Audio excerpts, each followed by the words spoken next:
Bonjour à tous, on se retrouve aujourd'hui pour une nouvelle vidéo. On va parler de Jean Doga, un tueur en série français dont personnellement je n'avais pas du tout entendu parler. C'est Corinne, une personne sur Facebook, lorsque j'ai partagé mon contenu, qui m'a soumis l'idée, qui m'en a parlé, et du coup j'ai trouvé ça intéressant d'en parler puisque je n'ai pas spécialement entendu cette information et je ne le connaissais pas à vrai dire avant d'avoir fait ces recherches parce que ça date du 19e siècle très probablement, donc du coup on n'entend plus trop parler et puis à vrai dire j'ai l'impression qu'il n'a pas tellement fait de bruit alors que bon il a vraiment commis un massacre en fait, donc je vois pas pourquoi on en parlerait moins que les autres.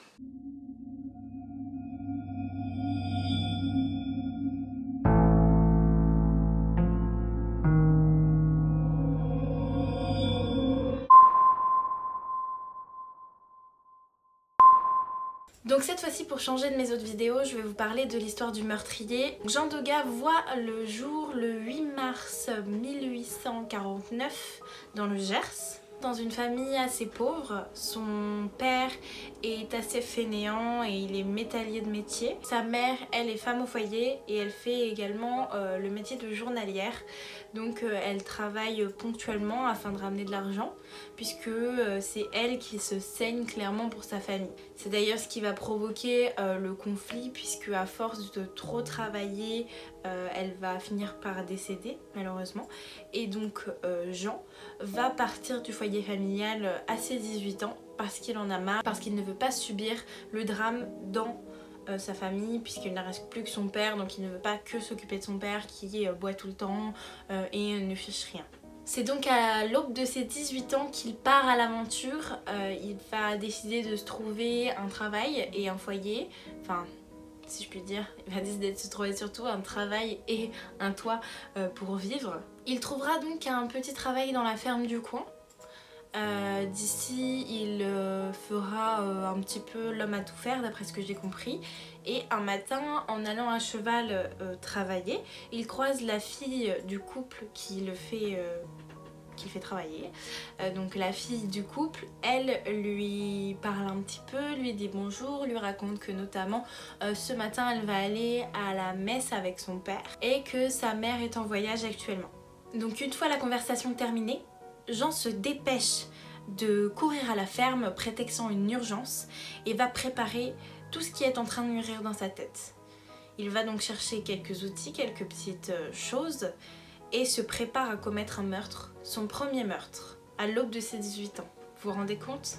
Quelque chose qui devait être profondément ancré en lui pour que ça survienne comme ça si soudainement.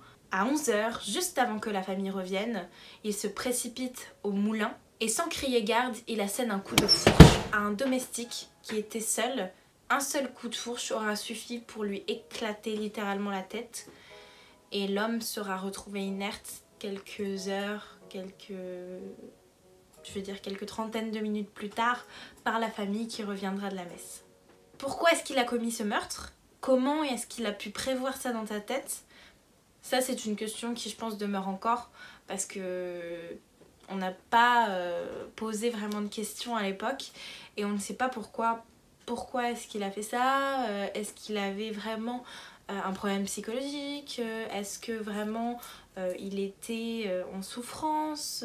Ce premier meurtre n'a aucun justificatif et il n'a pas vraiment lieu d'être comparé aux autres que je vous raconterai ensuite, qui eux sont justifiés plus ou moins par le problème d'argent qu'il avait, mais ici il n'y a aucun moyen de se justifier en disant que il avait tué cette personne parce qu'il avait un conflit avec lui, il avait machin, il avait truc. Non, il a pété un câble et il a décidé de complètement éclater la tête de ce mec avec une fourche.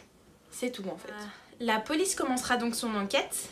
Il y a plusieurs suspects qui sont mis en lumière, notamment Doga, puisque c'était lui qui était resté à la ferme, on va pas l'oublier quand même. Il sera interrogé, mais il essayera de mettre la police sur une autre piste, ce qui marchera moyennement, et ce qui fera que pour la première fois, et pas la dernière, Jean partira et fuira les soupçons qui sont en train de peser sur lui. Cette fois-ci, il ne part pas juste de la maison, mais il part plus loin dans d'autres régions. En 1869, il fera son service militaire Et en 1870, il s'engage pour combattre. En 1873, il intègre une école de gendarmerie pour ensuite intégrer les gendarmes de Remiremont dans les Vosges. Cette année-là, il rencontra également la personne qui deviendra par la suite son épouse, Eugénie Delpierre, qui a 18 ans à l'époque. Lui en a maintenant 24. Il se fiance rapidement. Jean a encore d'autres responsabilités et il ne peut pas se marier tout de suite. Il doit faire face à une grève des ouvriers qu'il mènera ensuite à bien, enfin qu'il réussira à éteindre, et par la suite il sera même récompensé. On dirait un tout à fait autre homme, on dirait pas que c'est quelqu'un qui a tué une personne de sang-froid. Il finira ensuite par quitter la gendarmerie pour pouvoir épouser sa belle et ils auront 2 enfants. Ils vivront au 14 faubourg du Val d'Ajol. Quelques temps plus tard, Jean se fera embaucher comme typographe dans une imprimerie. Donc voilà, pour l'instant la vie sont pleins, ils n'ont pas de problème. Il a une petite famille, tout le monde vit correctement et pas de problème à l'horizon. En 1881, il est rattrapé par l'armée qui lui demande de venir, donc il est réquisitionné. Il doit partir en urgence à Toulouse, où il en profitera pour aller voir son père. En arrivant là-bas, il ne peut s'empêcher de commettre un autre méfait, et il va tuer la voisine, enfin l'une des voisines de son père, la veuve Courrèges, qu'il va assommer et complètement massacré. Là ça sera le premier meurtre qui signifiera un petit peu le début des autres, puisque ça sera son mode opératoire.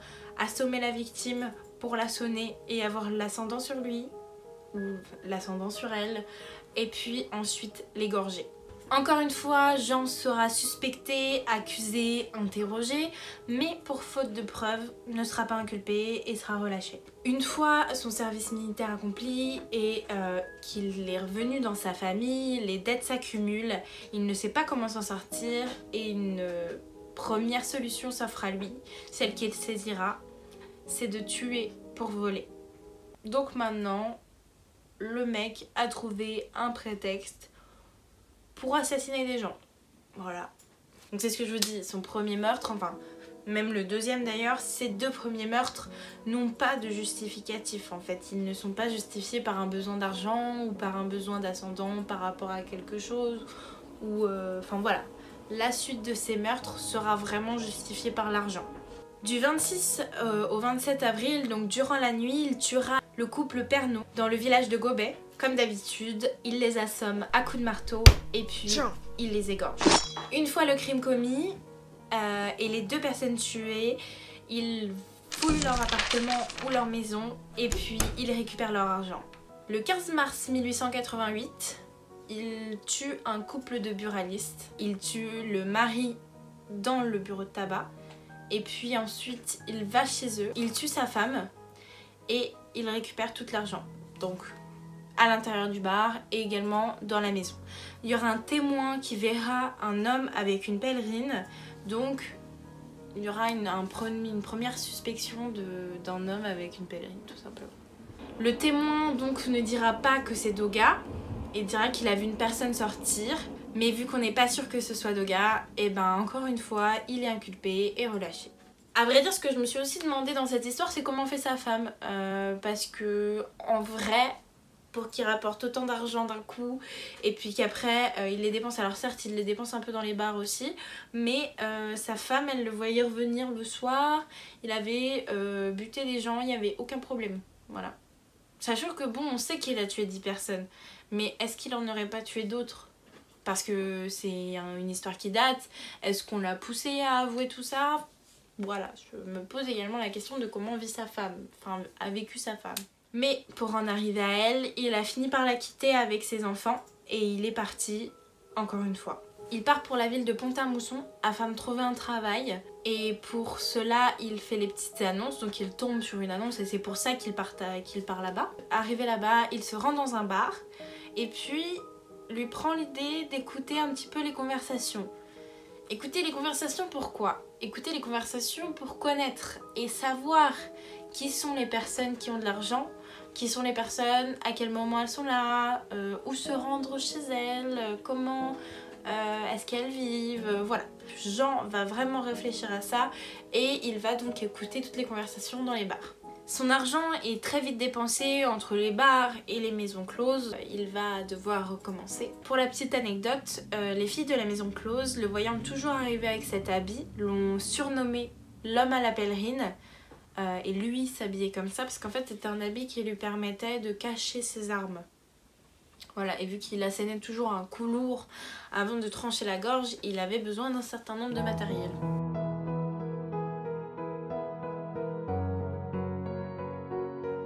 Le 18 décembre 1888, il recommence et tue un couple qui a un magasin, Moïse Sulzer et Babette Bloom, âgés tous les deux d'une cinquantaine d'années. Ils allaient mettre le couvert et passer à table, donc il les assomme tous les deux et il les égorge. Le sang s'est répandu partout, mais il n'y a presque aucune trace de lutte. La table a encore 2 verres de vin qui sont posés là comme ça et qui attendent d'être bu. Et encore une fois, pas d'argent. Le porte-monnaie sont retrouvés éventrés et la caisse aussi. Le 4 février 1889, Doga se rend chez Simontet. À première vue, la femme est seule et il va pouvoir procéder à un crime. Cependant, en fait, le mari est en train de faire ses comptes là-haut et entendant que quelqu'un arrive, il descend à toute vitesse et arrive pour le servir. Jean sera pris de court, donc il commandera à manger et il donnera ses papiers afin de donner la preuve qu'il reviendra payer. Oui, puisqu'effectivement, il n'a plus d'argent, il a tout dépensé encore une fois.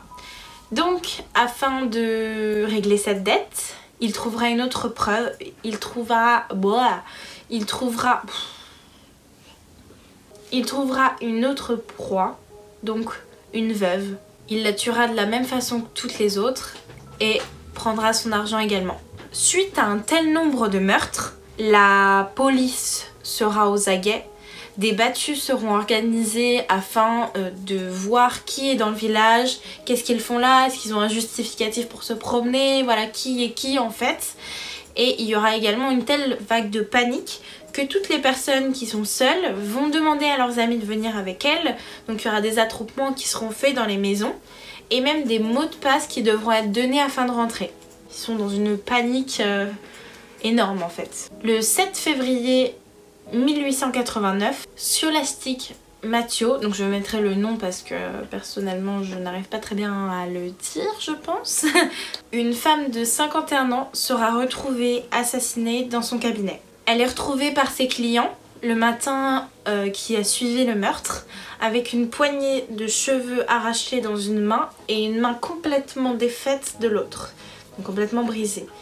Encore une fois, elle a des coups et elle est égorgée. Elle a donné du fil à retordre à Jean, puisqu'il y a des traces de lutte énormes, des meubles fissurés, des assiettes dans tous les sens, enfin voilà. Donc Jean n'a pas réussi à l'avoir du premier coup cette fois-ci. Bon, bien sûr, je ne vous précise pas, mais son argent a disparu. Et il y aura également un voisin qui retrouvera l'arme du crime dans une des rues voisines. À vrai dire, à cette époque-là, il n'y avait pas d'ADN, il n'y avait pas de médecin légiste à proprement parler. Donc si vous voulez retrouver ça, à part si quelqu'un dit « c'est le mien », ça voulait pas dire grand-chose. Un inspecteur sera envoyé sur place, puisque ça commence à faire beaucoup de meurtres. Donc Monsieur Jaume sera envoyé sur place. C'est lui qui signera l'arrêt de mort littéralement de Jean, puisqu'il va commencer à poser beaucoup de questions, à réfléchir à beaucoup de pistes, mais à poser vraiment les bonnes questions cette fois-ci et à chercher de réelles preuves. Il creuse et finit par tomber sur la piste de Jean. Pour avoir plus d'informations, il commence à donner sa photo dans les auberges du coin, notamment une dans laquelle il réside tout le temps. Cette personne va dire qu'effectivement c'est Jean, qu'il est là presque tous les soirs et qu'il paye plus ou moins rapidement. À vrai dire, la dernière fois qu'il a payé, c'était juste le lendemain du meurtre qui a été commis. Comme par hasard. Je ne vais pas vous faire un dessin, mais c'est vraiment ça qui va le mettre sur la piste. Et puis Jean, qui a les oreilles qui sifflent et qui commence à être pris d'assaut de partout, va fuir. Donc il va prendre le train, il va partir. Sauf que Monsieur Jaume sera plus rapide que lui et l'attendra à son arrêt de train avec le petit-fils de la défunte et procédera à son arrestation. Donc commence maintenant l'incarcération de Jean Doga et il sera jugé assez rapidement si je me souviens bien. Il sera jugé le 23 janvier 1880. Bébé Yoda! Non! Jean sera donc jugé le 23 janvier 1890, donc assez rapidement, devant la cour de la Tour Carrée.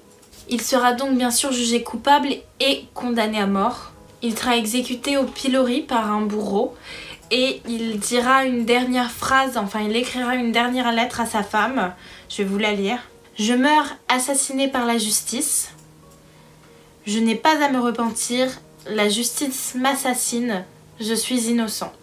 Il y a un moment où en fait c'est pas quelqu'un qui te suit. Si toi tu fais ce village là, ce village là, ce village là et qu'à chaque fois il y a des meurtres, en fait c'est toi. Enfin, pour l'histoire ensuite, son corps ne sera pas réclamé par sa famille et ses enfants changeront de nom pour celui de leur mère afin de ne pas être poursuivis par cette histoire. Ce que je peux comprendre, à vrai dire. Son corps sera enterré dans une fosse commune, mais son crâne restera gardé par une enseigne médico-légale à l'Institut médico-légal de Nancy et son cerveau sera gardé également dans du formol pendant un certain nombre d'années. Et il sera ensuite vendu aux enchères, j'avais pas lu la fin, il sera ensuite vendu aux enchères en 2008. Et une femme trouvera ce crâne dans ses combles et elle dirait que c'était un vestige de son grand-père. Mais apparemment l'histoire ne dit pas qui fut le nouvel acquéreur. Voilà, donc le crâne de ce tueur en série se balade dans la nature au calme. Donc moi je voulais vous raconter cette histoire qui est un petit peu, on va dire, originale dans le sens où vraiment je crois qu'on n'en entend pas beaucoup parler. Donc si vous avez des retours à me faire, n'hésitez pas. Si vous avez des questions, il n'y a pas beaucoup d'articles non plus que j'ai pu lire dessus. Mais il y avait celui donc de Corinne qui m'a bien aidé. Également quelques sites internet que vous trouverez dans la barre d'infos. Et il y a aussi un livre que j'ai trouvé. Donc si vous voulez le lire, n'hésitez pas à aller cliquer sur mon lien. Il veut pas.